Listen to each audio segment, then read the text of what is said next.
അടുത്തെനിക്കാമുത്തിൻ ചാരെ എത്തണമെന്റെ അഹദോനെ.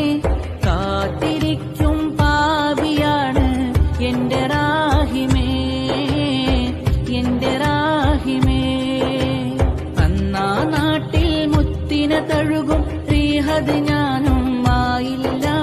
മുത്തിൻ പാദം മുത്തിയ മണൽ തരി ഞാനായില്ല, ഞാനായില്ല.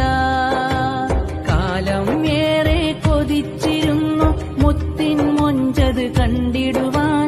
കനവിൻ തോപ്പിലെ പൂർണ്ണ നിലാവായി എത്തുകയില്ലേ, എത്തുക